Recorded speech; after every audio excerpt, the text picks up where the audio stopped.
Japan is about to have its first female prime minister, Sanae Takaichi. With Sanae Takaichi becoming prime minister, it's expected that Korea-Japan relations will become quite complicated. Today, let's examine this topic. Sanae Takaichi has become Japan's 104th prime minister. As mentioned before, Sanae Takaichi's time as prime minister has been difficult, especially in the last week or two. Prime Minister Sanae Takaichi narrowly beat Agriculture Minister Shinjiro Koizumi, but the cause of her win became an even greater challenge. The Liberal Democratic Party hasn't gained a majority in any key committees it joined. Because of this, the help of the Komeito Party, which was the coalition partner, became essential. The problem is that the Komeito Party really dislikes Prime Minister Sanae Takaichi. The Komeito Party is a political party that originally advocated against excluding foreigners, and also insists that people should not visit the Yasukuni shrine. On top of that, Prime Minister Sanae Takaichi has some scandals related to the Unification Church, and the Komeito Party is a party that is completely opposed to the Unification Church. This has caused conflict between the Komeito Party and Prime Minister Sanae Takaichi. As tensions grew between the Komeito Party and Prime Minister Sanae Takaichi, the Komeito Party withdrew from the ruling coalition for the first time.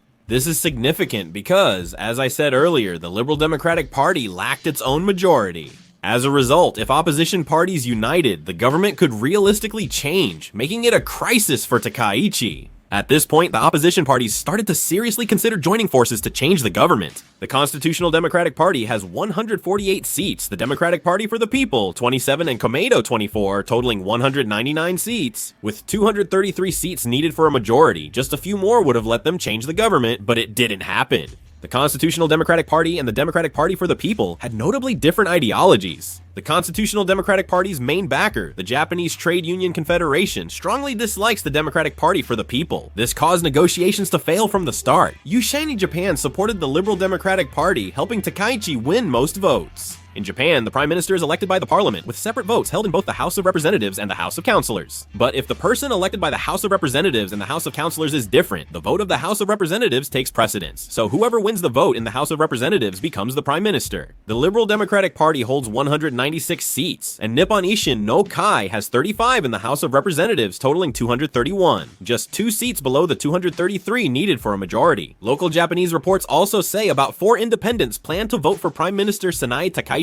With opposition parties failing to unite, Sanae Takaichi became Japan's first female prime minister. She became president of the Liberal Democratic Party on the 4th and prime minister 17 days later. We need to pay close attention to Prime Minister Sanae Takaichi. Prime Minister Sanae Takaichi is regarded as a hardline conservative. She's being very hardline. Takaichi visits the Yasukuni shrine, which honors World War II Class A war criminals at least 3 times yearly. Komeito Party left the Liberal Democratic Party partly due to Takaichi's frequent Yasukuni shrine visits. He has also made hardline comments about Dokdo before. Since he views Korea more negatively than Prime Minister Ishiba, Korea-Japan relations are expected to worsen. Of course, it is also true that recently, Prime Minister Sanae Takaichi, who is known for her hardline conservative stance, has been showing a more cautious attitude than before. She was once seen as an extreme right-wing politician in Japan, known for bold statements on war, history, and diplomacy. Lately, though, she appears to be gradually softening her image. In fact, from October 17th to 19th, there was the Autumn Grand Festival, one of the important events at Japan's Yasukuni Shrine.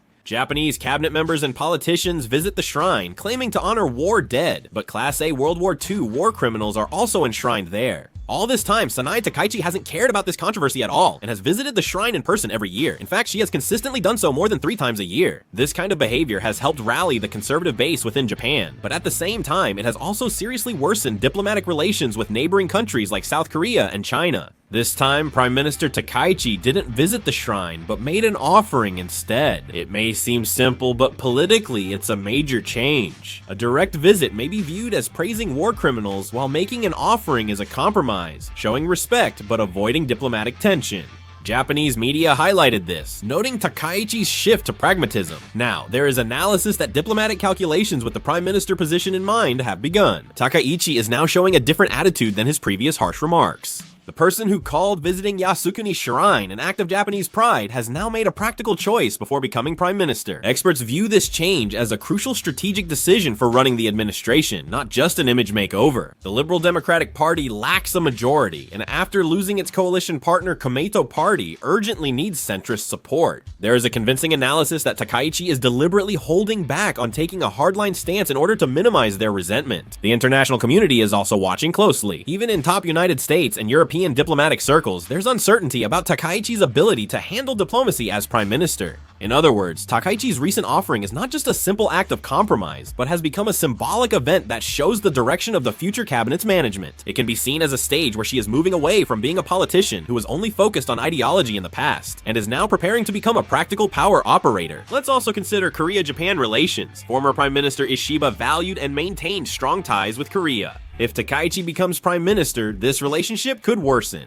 Prime Minister Takaichi has had a negative image in Korea because of the Dokdo dispute and Yasukuni shrine visits. Because the administration is unstable and can't easily stay in power, they may seek to raise approval ratings, possibly by making provocative statements or actions toward Korea. Many experts are saying that it's unlikely for Korea-Japan relations to improve any further than they are now. We also need to quickly come up with countermeasures for this. Prime Minister Takaichi is reportedly appointing women and young people, even former election rivals. It is known that she plans to appoint former Secretary General Toshimitsu Motegi, who ran as a rival in the party presidential election, as foreign minister, Shinjiro Koizumi, a symbolic figure of reform, as defense minister, and Yoshimasa Hayashi, the chief cabinet secretary, as minister of internal affairs and communications. However, the Japan Innovation Party, which formed a coalition, has agreed not to appoint any ministers. They will support from outside the administration, called household cooperation, but this means less responsibility for running the administration, because they are not directly part of the cabinet. As a result, the cooperative relationship is inevitably weak. Issues that the two parties have not agreed upon may arise. If there are significant differences of opinion on these issues, there is a possibility that Nippon Ishin no Kai may not cooperate with the government or the Liberal Democratic Party in the future. Nippon Ishin no Kai also proposes cutting lawmakers by 10% and making Osaka a secondary capital. The party has never led the national government. Some say that unlike before when the Liberal Democratic Party and Komeido easily passed policies in the National Assembly, this process may no longer go smoothly.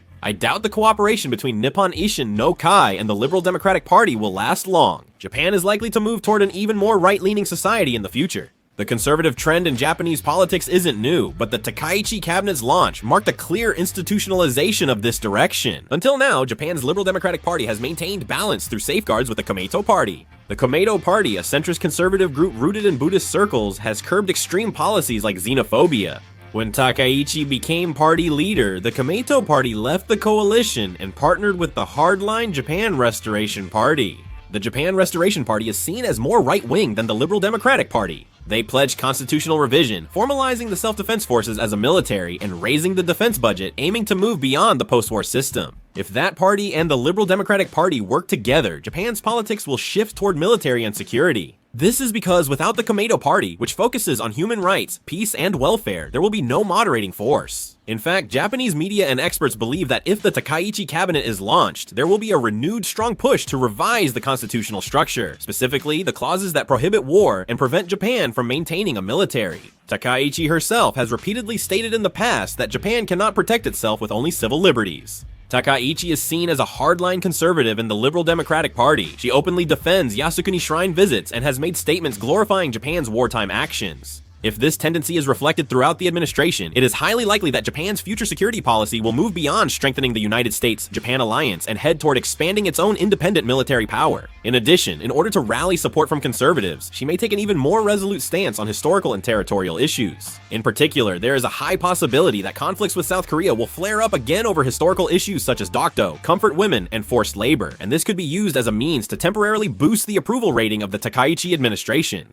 Meanwhile, some in Japan express concern about these changes. Japan's moderate progressive camp is assessing that with the departure of the Komeito Party, the Liberal Democratic Party no longer has a break, and they are warning that without political checks and balances, the administration of the country could become overly ideological. In other words, many see the launch of the Takaichi cabinet not just as a simple change of government, but as an event that disrupts the structural balance of Japanese politics. The Takaichi cabinet is expected to further strengthen Japan's conservative stance, impacting domestic politics, diplomacy, security, and especially Korea-Japan relations. What do you think about Prime Minister Takaichi? Please let us know in the comments. That concludes this video. Thank you.